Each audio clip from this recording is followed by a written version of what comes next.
Ladies and gentlemen, boys and girls, collectors of all ages and NFL fans, welcome to our Super Bowl preview show. I'm SingleIssue Steve, part of the Aussieverse crew, and we also have here my good friend, and as I like to call him, International Correspondent, because he's not in my country, Matty. Morning, mate. How are you? Good morning, brother. Good to be here. Good to be here, eh? It's here, the big dance. You know, we've been waiting all year for this. There's a lot going on behind this game.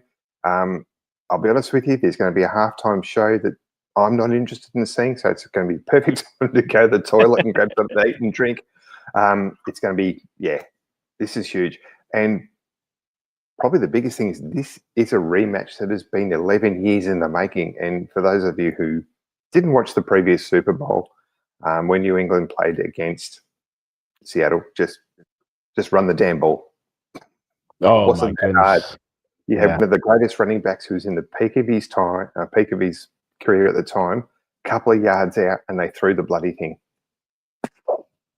Yeah, that was crazy. Down by the goal. I mean, I could see if you're like 20 yards out, 30 yards out, but you're by the goal line. What's up, James? Hey, James. Yeah, that was just crazy move. Hey, Goof. How are you, Hey, mate? that's my son. That's my son right there. That's your son. What's Morning, up, mate. buddy? Nice. Mine are on their way to work. So for those of you who don't know, here in Australia, it's just turned 7 a.m. So it's nice and early. Cool. All right. Let's have a chat about some interesting things that's going on with this game, mate. So about the Eagles-Bengals Super Bowl, right? That's what we're doing? That's what we're here for today? Eagles-Bengals 2027 Super Bowl preview show. Welcome, everyone. No, that'd be nice, wouldn't it? Let's see what happens. Who knows? Who knows, mate? Did you know this is Josh McDaniels' 10th Super Bowl? Wow. Oh, because of being an assistant for New England, right? Yeah. Wow, I didn't think about that. That's nuts. 10th Super Bowl. Pretty amazing. I did a bit of research on the injuries and stuff, and I'm not sure what you found, mate. I only found we've got two players who might not be about 100% today, but they're actually pretty big influences on both defenses. And that's Robert Spillane, who was the leading tackler for New England for this season. And you've also got Manowari. His ankle's not 100% either. So he's a major important cog in that Seattle defense. Yeah, that is. I wasn't aware that he was. I mean, I knew he messed up his ankle, but I didn't know it was still an issue, like ongoing. Yeah, I think Spillane's might be. I think some sort of lower leg injury as well. But Manowari not at 100% could be interesting, because the other really cool thing I saw about this was that both these teams are prone to big plays. Oh yeah. Yep. Seattle's defense, their strength is their corner, is their secondary. So, but like I said, man, this is Super Bowl. This is, I mean, I know 100% who I think is going to win this game, but at the same point, this is it. Everybody's been from the dog days of summer over here doing in the training camps and stuff, all the way through, fighting in and out of injuries, in and out of different games, different weather, different this. This is everything right now. So nobody's holding anything back at this point. Yeah, you're not wrong, mate. And just talking about the defenses for both sides, just while we're touching on that, is that Christian Gonzalez is obviously the number one ranked cornerback for New England at the moment. And did you know he's only allowed a 12.8% completion percentage this year? Wow. No, I didn't know that. That's nuts. That is absolutely staggering. So that's going to be another great matchup to watch. And also, too, having Witherspoon go up against Diggs as well. I mean, Diggs has been fantastic for New England. I know he's copped a lot of shit in pretty much any journey he's gone to, where he's just gone, done step on Diggs kind of things, but seems to have pulled his head in at New England. Has been an absolute rock and a great leader to help out Drake May as well. Yeah, no doubt. Did you want to take a couple seconds and look at last week's games, at the championship games? Would you like to? We should. Is that okay? Yeah, we should. Yeah, thanks for reminding me. So yeah, no problem. How did we go? I think we got 2 out of 2 last week, didn't we? No, you got them both right. I got one wrong because I had picked the Rams over the Seahawks. I said I wanted the Seahawks to win, but I thought the Rams would win because they were more balanced. But guess what happened? we'll get to that in a second. That's our second game, but the special teams reared its ugly head once more for the Rams, like we talked about earlier. But so yes, starting off with Patriots Broncos. The key for me was right in the middle of the game, right before the weather starts, before halftime, right before halftime. So like, well, let's actually back it up one more a little bit there. Let's go back to there was 9:28 left. We have a New England. Denver has a 4th and 1 on New England's 14. They're only 14 yards away. It would have been a 31-yard field goal, and Denver goes for it. And with the situation they were in, they were already up 7-0. That first drive was really good, by the way. Stidham hits Mims for 54, and he hits the touchdown to Sutton. Really good start. They go up 7-0.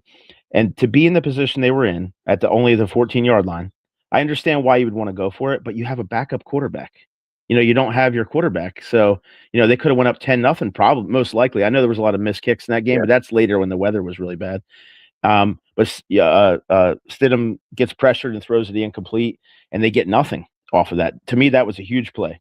Later on in the second, they have that lateral pass fumble by Stidham that's recovered by New England on the 12. That was so stupid. That was and then bad.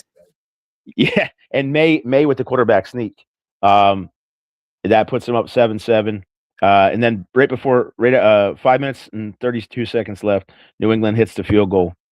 I know later on there was a block field goal that New England had on Denver and things like that. And then the big first down by Drake May on 3rd and 6 where he sneaks it.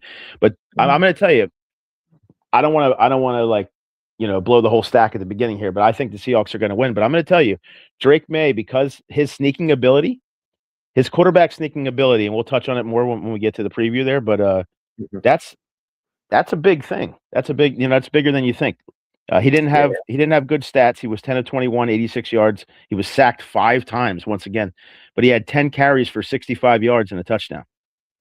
Yeah, it's interesting you mentioned that, mate, because one of the things I also read, and I know we're going to talk about it a little bit more when we actually focus on the Super Bowl, but just Drake May, what I write down? He's ranked 2nd in rushing success behind Josh Allen. Yeah, it's nuts, right? I didn't know that either until I started looking through tape this week. Yeah, his legs are a major asset. And let's be honest, he did not look that good last week. I keep forgetting, the guy's only 23 years of age. And one of the things I loved that I saw was the fact that he watched Carolina because he grew up a Panthers fan. He watched Carolina in the Super Bowl at the same stadium. I think it was like 10 years ago or 12 years ago. I can't remember what it was. And now he's playing in the same stadium for bloody New England in the Super Bowl. That's cool. That's got to be like otherworldly. That's got to seem like it's like a dream or some weird scenario going on. Dude, it's like a Disney movie. It is. Yeah, look, and I've got to be honest with you, as an Australian who watches a lot of NFL, we play our major sport here in Melbourne called AFL. If you've never checked out AFL, Australian Football League, guys, have a look at it. It's a freaking awesome game. You might be wondering what the hell's going on. There's no rules. There are rules. It just takes a while to learn them, like it does for us learning NFL and gridiron and NCAA, because their rules are slightly different as well. We don't get snow. So to watch that snow falling and getting heavier and heavier and heavier during the game, just like, that's unbelievable. And seeing the guys out there with the snow blowers blowing the lines so the rest can see where the lines are. Yep. So it's like, I mean, there's a local team near me because I live at the bottom of sort of like a mountainous kind of region. And the local team near me, which is about 15 minutes drive, they had snow for one of their games a couple of years ago. And like in Australia, we're like, that doesn't happen. But watching it on screen is just, it blows our minds. It's very, very interesting. And it's kind of cool. Oh, it definitely, I used to have season tickets to the Eagles. I've been to 78 NFL games because I had season tickets for years to the Eagles, and I haven't had them in quite a while now. But yeah, snow games are so much fun. For the players, it's a lot of fun, I think, too. But the only bad part about all that is like footing. And I think you saw some of that in this game too, with the Patriots and Broncos, especially once it started coming down. It was a mix of ice and snow, and you had people like I remember the one, I don't know what quarter or anything, but I remember Drake May dropped back and he basically just slipped to the ground. Like he literally slipped to the ground. So yeah, it's interesting. And also too, just touching on games in Australia and all that sort of stuff. I'm not sure if you've heard the announcement, but there is going to be an NFL game here in Melbourne next year. And it's going to be a divisional matchup. We're going to have the Rams against the 49ers. Oh, which that's will be awesome. huge. It's played at a stadium called the MCG, or the Melbourne Cricket Ground, which we also use for AFL, and the capacity is 100,000, and it'll be a Wow. sellout. It'll be a That's sellout. awesome. Dude, that's going to be Mate, amazing. Melbourne people in the state we live in, Victoria, hilarious. You put a ball in an empty paddock, 50 people will turn up to watch it and see what's going on. We just love sport here. And they call it Melbourne the sporting capital of Australia. Our Sydney friends might not agree, but we have all major events. We have like the Australian Open is here for tennis. We have AFL Grand Final. We have the MotoGP at a place called Phillip Island, which is about an hour and a half drive from Melbourne CBD. So there's a lot of stuff that goes on here. But anyway, that's enough talking about and plugging my beautiful country.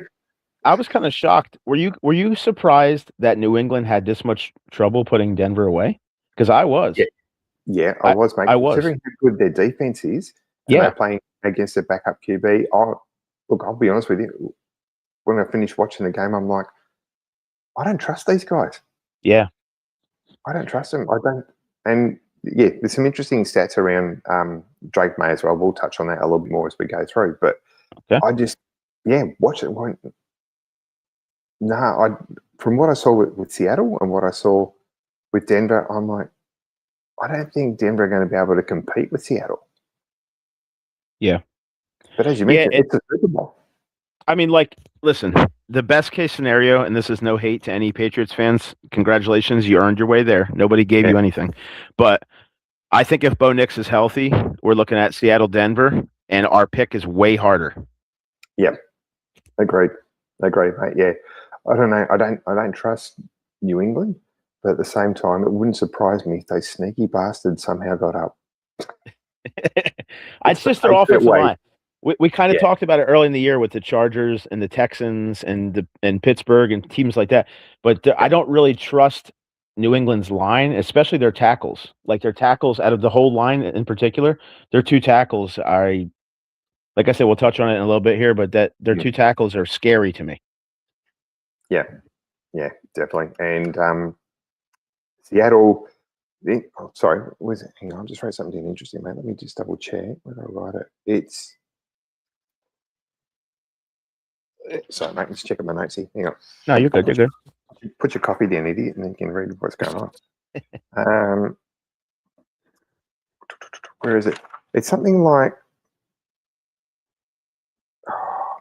where did I put it? Sorry. Just saying to yourself, I'm looking at my stats.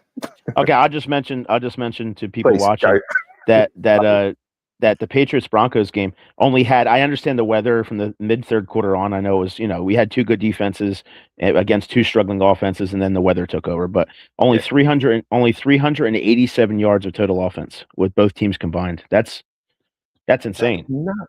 That's nuts for a championship game. That is just crazy. Here it is, mate. I found it. So it is.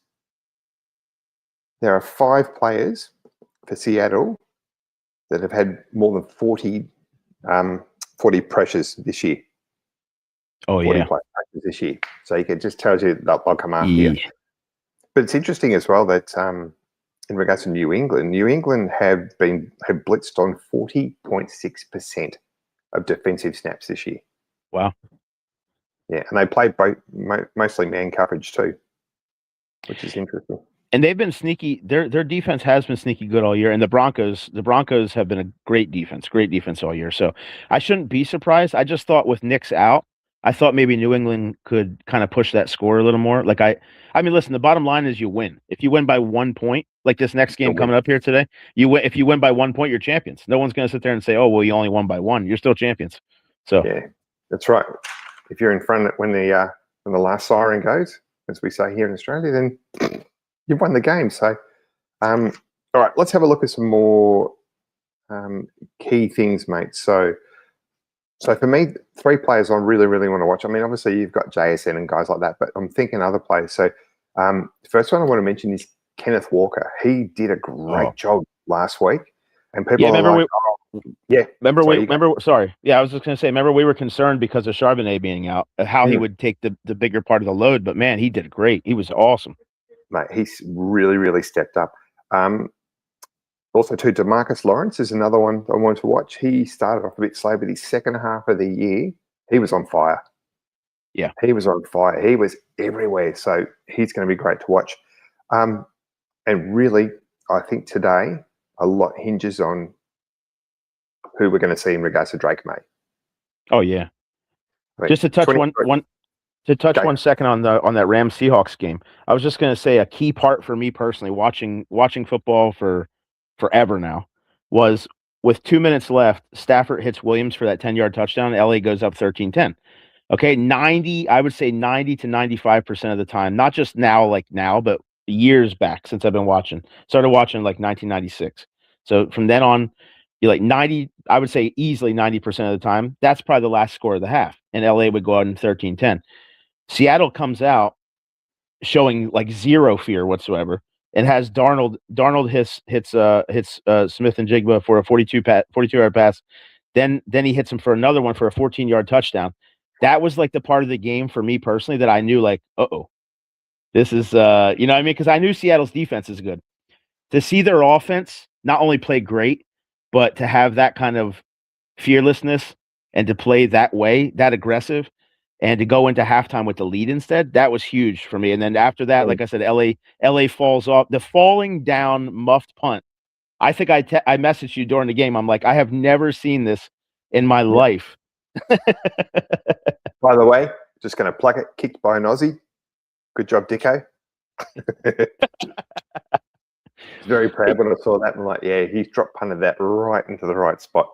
That was so good, and that was so good. And then you have Seattle making a huge, having a fortunate thing go down there, or LA having a fortunate thing. Seattle stops them on a huge third down, and the defensive back Woolen, like an idiot, walks over to the LA bench and taunts them, and then proceeds, which I was smiling ear to ear. On the next play, he gets beat for a touchdown. On a 34-yard touchdown by Nakua. So, I mean, it was insane, man. Yeah, in Australia, we call those people knobs. Like, you're an absolute knob. So he was a knob. But later on, he got it back, didn't he? Oh, yeah. I mean, listen. I'm about turned around. I don't think anyone questions Woolen's abilities. No. I mean, he's a great player. Just listen, I'll chalk it up. I don't know the guy. I don't know him on the field. I don't watch a lot of Seattle games, but the little bit I know, it kind of seemed a little out of character for him. I think he just got caught up in the moment. He knew how big the stop was, and then just acted like a moron. We've all been there, sadly. Maybe not to that level, and we don't usually have to face the consequences of it immediately like that. Yeah, but. Yeah. It was crazy. I couldn't believe how good Smith and Jigma was. I haven't seen a lot of him this year, only on highlights, ESPN, this and this. But he had 10 catches for 153 yards and a touchdown. And I mean, it wasn't just the stats. You can't really appreciate it by just looking at the numbers. The way anytime they needed a big play, it was either him or, like you said, Walker earlier, or Cup. Cup playing against his old team just came up big in a lot of spots. Yep. Yeah, he played his role beautifully. And the other thing I like about JSN, mate, is that he's one of those receivers that will just fly downfield to block. Oh, yeah. He's not a prima donna or anything like that. He'll put a hat on somebody. He doesn't care. He just gets it done. So, and that's the kind of players that you want. And I think that's why Seattle are a really good all-round team, because they do everything to support each other. And they look like they're having fun. And the other thing, too, is Darnold just looked absolutely fearless and confident last week. Yeah, he was locked in. Yeah, 100%. And he's Seattle. This is interesting, just talking about Darnold and stuff. Well, we know when he had his meltdown last year, but this year Seattle has had no turnovers during the playoffs. Wow, I did not see that stat anywhere, man. Good stat. Holy, that's amazing. That's amazing. Yeah. And the other thing too, throughout the whole season, neither team has been blown out. Yeah. No team has, I wrote in here, it's 0 blowouts, and neither team has lost a game by more than 7 points. Well, I mean, we're already there. We might as well go into the Super Bowl 60 preview. So you got the 16-3 Seattle Seahawks and the 17-3 New England Patriots. I mean, listen, if my team wasn't going to be in it, you couldn't ask for much. Like I can't ask for much more. It's crazy. I mean, Yeah. and like you said, it's been the Cinderella story for the Patriots. I mean, I don't think anybody at the beginning of the year said, "Oh yeah, Patriots are going to the Super Bowl." Like very No. few people would have said that. So No, in the AFC especially, you thought it would have run through KC or Buffalo, to be honest with you. yeah, or even Baltimore. Maybe Even the Ravens. Baltimore. Yeah. Yeah. Mm-hmm. On paper, mate, it just looks like it's going to be a cracker matchup, and I just hope it's a really, really good game because that's what you want to watch. Yeah, I hope so too. I have a weird feeling. So if I had to pick just off what I've looked at on tape and the numbers and my feel for what watching these teams in these games so far, I really kind of think Seattle's going to win by like 2 scores. Like I don't think it. Yeah. I hope it's closer than that. That would be cool. But I don't know, man. Seattle just looks nasty. Their defense I knew was going to be nasty. Never. I totally underestimated Sam Darnold because that offense looks like it is. He's not just Trent Dilfer. Remember I had mentioned earlier for the first one in the wild card. I thought, their defense. Yeah, their defense is so good. All he has to do is just not make the mistakes. And obviously that's true for every quarterback. But I did not give him credit for how good, man. He looked really good in this game last week. So he's got a swagger and a confidence about it, and for all the shit that the bloke's been through, when he got drafted at the Jets, and he's bounced around a few different places and stuff. I'm really happy for him, and I hope he has a lot of success. It's just, the Jets was not a good situation. No young QB wants to go to the Jets. Well, actually, let's be honest. Looking at things, no one wants to go to the Jets. Doesn't matter what position you play.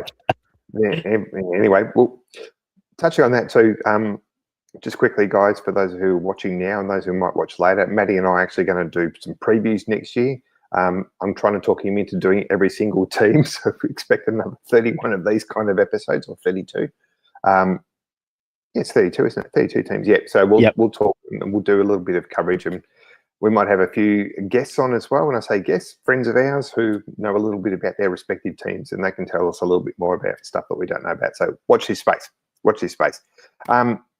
Talking about defense and stuff as well, mate. Another little interesting stat that I've written down is that even though Seattle has a pretty good pressure rate, none of their players have got more than 7 sacks. Wow. So they haven't, one single player hasn't got more than 7 sacks. So does that tell you that they're not getting to the quarterback or not bringing him down? Or does it tell you that they're sharing the workload more? Yeah, well, out of the games I've seen of theirs, I would think it's the latter. I would say it's just a little bit more spread around than some other teams would be. Their defense, obviously, we talked in the past. They're number 1 in points per game. Yep. They're also 8-1. Anytime they matched up with the team who was the number 1 or number 2 offense throughout the season, like how it fluctuates, they're 8-1. They're 8-1 against those teams. So that's pretty. Yeah, that's pretty impressive. I mean, including taking out the Rams just last week. So that's pretty impressive. Not that New England's defense is sneaky good, by the way. New England's defense is fourth in scoring defense. And they haven't given up more than 16 points in the entire playoffs. Yeah, so that's massive, isn't it? Yeah, pretty good. The passing, especially the passing defense for New England as well. They've kept teams under 195 yards in 10 straight games, which is pretty impressive for any team, no matter who you are. Yeah, spot on, mate. Also, too, at New England, just in regards to Drake May, and we're talking about young fella. I don't think the moment's going to be too big for him. I think he'll be okay, but anyway, it's just the firepower and stuff at Seattle. I think they're just an all-round better team. Pressure to sack rate for Drake May, when he's not under pressure, it's 25.9%. But when he's under pressure, that actually jumps up to 45.5%.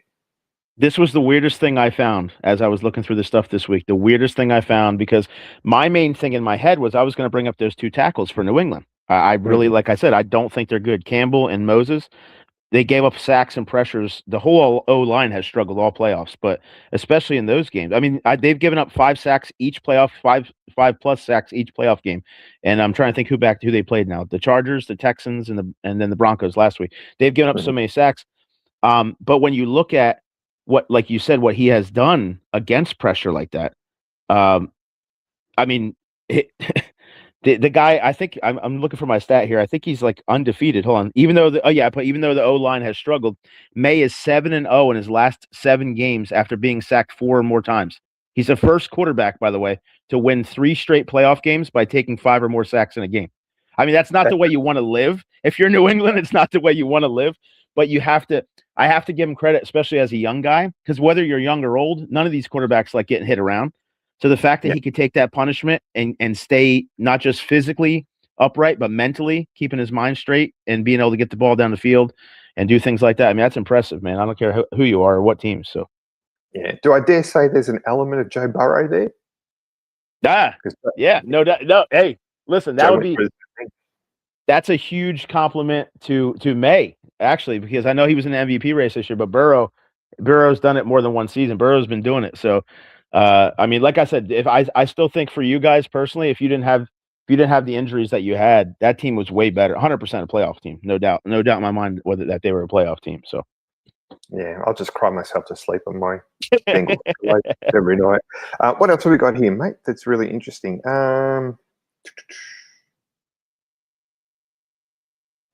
Sorry, having a quick squeeze, mate. What else have we got here?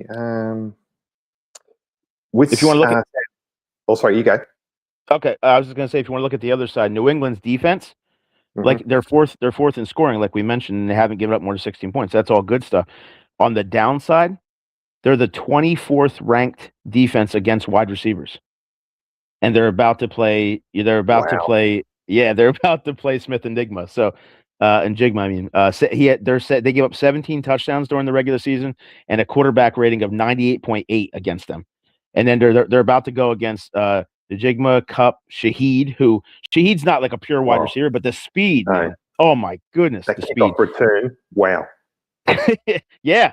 And even Bobo, who caught 4 passes all season, and he had a touchdown in that game. So, yeah, I mean, this is and Darnold, by the way, he's also 5-0 after taking 3+ sacks this season. So both of these teams, if you're a New England fan and you're looking for a reason to believe, besides what we mentioned about good against pressure, Seattle, their only bad part of their defense all year has been against running quarterbacks.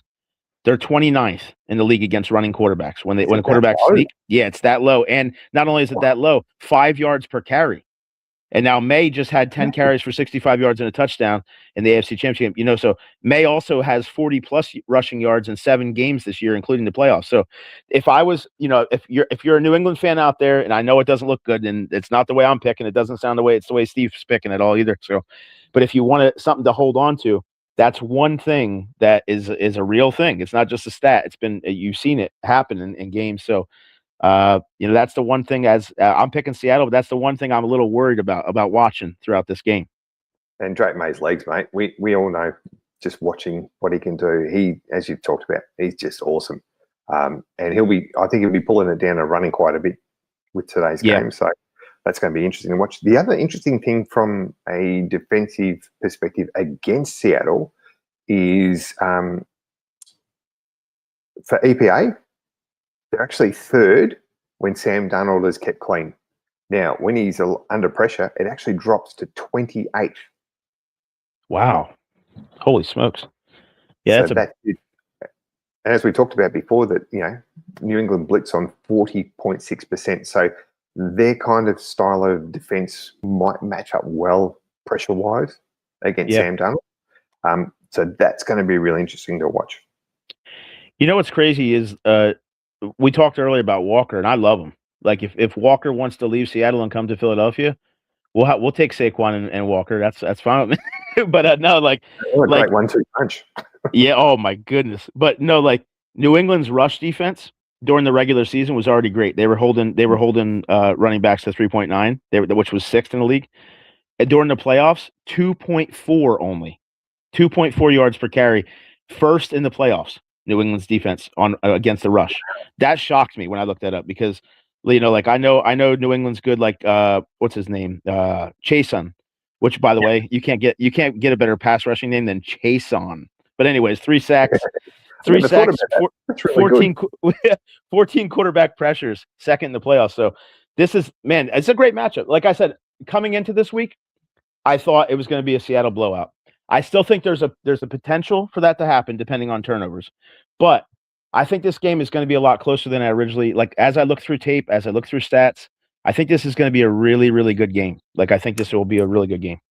Look, I'm with you, mate. I thought it was going to potentially be a little bit of a blow. I didn't think they were going to get completely blown out of the water, but yeah, going back through the stats and performance of this year, and you're like, you know what? It's actually going to be closer.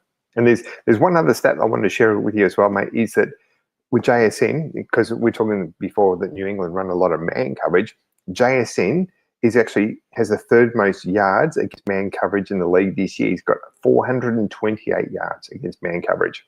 Wow. And that was my matchup to watch. If we were going to pick a matchup to watch this week, was going to be New England's cornerback, like you mentioned him earlier, Christian Gonzalez. He has an interception, like he's only allowing 39.0 quarterback rating against JSN, who had in the regular. Listen to JSN's regular season stats and tell me this isn't ridiculous. So we know this past week he had 12 targets, he caught 10 of them for 153 and a touchdown. Listen to his regular season stats from this past year: 119 receptions for 1,793 yards and 10 touchdowns. I mean, this guy, I don't know how, I must have been completely just focused on the Eagles that I didn't know this guy was this good. It is unbelievable how freaking good this. Yeah, it's insane. That is exact word I was just about to use. That is nuts. Yeah. Wow. That's blown me away. It is. Seattle has won 9 straight, by the way. 13 of the last 14. But listen to this number. This is even more impressive. 8-2 against teams that were either 500 or better. 8-2 against winning teams like that. New England's 4-2 against winning teams, and 9-0 away from home, which obviously they're officially the home team today, but they're not playing in Boston. So New England's also the first team to reach the Super Bowl after a 13-loss season. So if you're a fan out there, not a fan of these teams, and your team struggled really bad this year, last year New England had 4 wins, 13 losses. Yep. This year, 14 wins, 3 losses in the regular season. Right now, sitting at 17-3, they're in the Super Bowl. So I mean, it's. You can see. I think Vrabel won Coach of the Year, didn't he? Yeah. I don't know if he did, but if he didn't, he should. I mean, he took what he took, and it's not crapping on New England at all, but to take a young quarterback like that, I don't want to insult them by calling them a makeshift line, but I'm telling you, those the two tackles. Look for it in this game. You know, I'm not wishing anything bad on Drake May, but I'm telling you, the 2 tackles are horribly shaky for New England. So to go through all that and to, every team has injuries, of course, but to go through all that and still get to this point. Now, like I said, do I think that they would have gotten to this point if Bo Nix was healthy? No, I can't lie to you. I really don't. Denver might have beat Seattle. That's how good Denver was playing. But hey, this is how the league is. You know what I mean? The next man up. You have to play. And Stidham didn't play terrible in that game. He just made the 2 mistakes that he made. The 2 turnovers were just at horrible times and in horrible places on the field, including, like you said, with Gonzalez. That was like a stupid little throw up in the air rainbow pass. It looked like Gonzalez was taking a punt return. He was just standing there waiting for it to come down. But yeah. But all being said and done, mate, I'm really glad Super Bowl's here. I'm going to miss football for a while, but I can't wait till free agency. I absolutely love free agency. I watch it really, really closely because all the movement and stuff of the players, and how does it affect your team, and who do you get into your team, and all that sort of stuff. It's just an absolutely fascinating time of the year. Question for you, mate: do you follow college? I haven't in the last probably 5-6 years. I used to follow them really close. I like Michigan. I like the Wolverines, and of course, a couple years after I stopped watching them, they won the championship. So that was always good. So I'll be honest with you. I watch a lot of college football when it's on, but I don't follow it. So I don't know. Guys, if you're watching this, help me pick a team. Maybe I've got to get into this bloody thing. All my friends say, you've got to watch college. You've got to watch college. So I will definitely get into it, but I have no idea who to follow. So it's the off season. I'm glad you feel the same way as I do. The off season is so cool because teams, even though football is 100% like the greatest team sport, in my opinion, anyways, is the greatest team sport because you can have the best quarterback and running back, but if your O-line doesn't do its job, you're cooked. Or like on defense, if you don't get pressure, you can have the best secondary in the world. You don't get pressure on the quarterback, and he can just sit back there. He's going to pick you apart, no matter who it is. So, but this, when you go into an off season, and you have a chance to actually fix things about your team, whether it's coaching staff, whether it's players. During the season, it's very hard. Early in the season, it's a little easier because you can still trade. You can still pick guys up that are on the street. You can do all those kinds of things. Later in the season, you're really kind of handcuffed. You have what you have, and you just make the best of it. That's all you can do. Yeah. It's a fascinating time. It really, really is. And it's one of the things I really love about the NFL is that whole off-season free agency period, because it's just, every morning I'm on going, oh, who's gone where, what's going on? It's really cool. It's really cool. Unless you lose a really good player, and then you just go, shit. Yeah, no, you're right. Yeah, you're right. And it's like, I don't know. It's like, it seems like there's news it's really weird because there's the element of surprise too. Like the first day of free agency, there's a lot of big things happening, but even, then it trickles down, and all of a sudden you might just, you get home from work, you're about to grab a drink, and all of a sudden, you see something on your phone or on TV, and you're like, wow, we got that guy. Or like you said, it could be, oh no, we lost that guy. Like it could be either way. And it is a very exciting time, I think, I would hope most NFL fans feel the way we feel, because, it's just a lot of fun.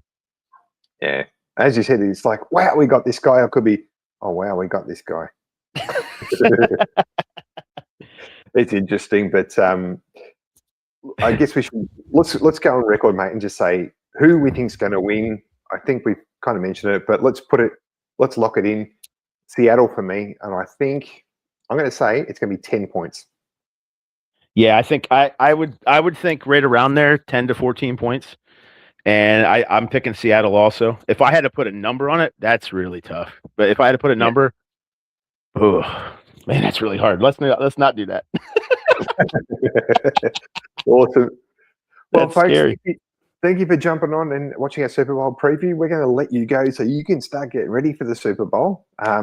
It's great over here in Australia. It's going to be at 10:30 a.m. on a Monday morning. So yes, I've taken the day off, as I have done so for the last 35 years, to watch the Super Bowl. So actually, no, I've missed it once in the last 35 years because I had to work. So I love Super Bowl Monday. It's a great day. A few of my mates, we'll take the day off, and we're just going to a local pub. So it's going to be really good. But have an amazing Super Bowl, mate. I hope you really, really enjoy it. One final thing before we sign off, two quick final things. Matt and I will be back later this year. I keep forgetting it's 2026. We're going to be talking about teams. So for those of you who might be watching this, if you guys follow a particular team and you want to come on and talk about that when we're going to do it, Matt, I was thinking we'll do it in alphabetical order because it's just easier to remember that way. Yep. So alphabetical order. Come on, Steve, English.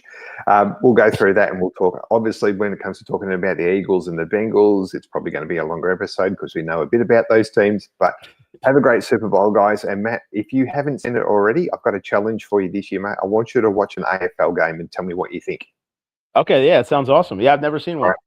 So jump on. You'll probably go, what the hell's going on? So my team is a team called the Western Bulldogs. Okay, but you have to. Here's your challenge. You have to. Okay. You have to not get upset when you see across the bottom of ESPN the Cincinnati Bengals have signed Al Capone Vampire. Deal. We could probably use him. Let's be honest. He sucks. Yeah. Can he play safety? Oh, he sucks. Well done, mate. Excellent. All right. Thanks for jumping on, everyone. Have a great Super Bowl. We hope that if you're a New England fan, that your team wins. If you're a Seattle fan, your team wins. But just enjoy it, guys. Enjoy your day. We don't get a lot of, life is crazy sometimes. So enjoy your day, regardless of who you're rooting for. Surround yourself with some people that you care about and have a fun time. Yeah, most definitely. Oh, hang on, Darko. Thanks, mate. Hey, thanks, brother. Yay! Someone gave us some money on one of my shows. That's great. Thanks, buddy. Have a great Super Bowl day. Oh, one last thing before we sign off. We just found out just this morning, my time, unfortunately, we've lost one of our community. So, Popper, present thoughts to you and your family too, mate. Yeah, it's a shame. Too young, taken too young. So, rest in peace, mate. And if you're watching this and you're part of his family or his friends, you know how much he meant to so many, and just a very loved individual. And he never let anything hold him back from making his mark and letting his voice be heard. And he's, just reaching out to the family and any friends out there, anyone who's going through it as well. That he's very loved, and prayers are with you all. Yeah, well said, mate. Rest in peace, Matty. Take care of yourselves, everyone, and we'll see you soon. Have a great Super Bowl. Aussieverse for life. Always. I nearly forgot. Take care, brother. You too, mate. Have fun.